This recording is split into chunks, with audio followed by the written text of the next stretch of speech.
Ahalla means to talk, and wastahlalna and wa'ahlalna al-hilal all mean to appear.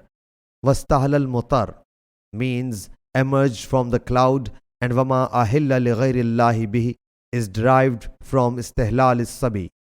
Hazrat Aisha, the wife of the Prophet sallallahu alaihi wasallam, reports, we went out with the Prophet sallallahu alaihi wasallam at the occasion of Hajjatul Wada, farewell pilgrimage. We put on ihram, a special garb for Umrah. Then the Prophet sallallahu alaihi wasallam said, those who have sacrificed animals, they must put on ihram for the Hajj with Umrah and not take it off till they have performed the both.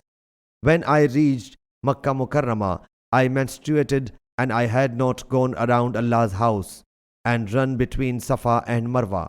When I complained of it to the Prophet sallallahu alaihi wasallam, he said, undo your hair, comb it, put on ihram for the Hajj and leave the Umrah.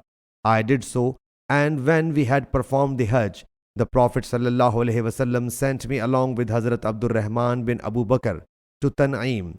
So I performed Umrah. He sallallahu alaihi wasallam said, it is in place of your Umrah. You had missed. She says, those who had put on the ihram for the Umrah, they made the circuit of Allah's house and run between Safa and Marwa and then took off the ihram.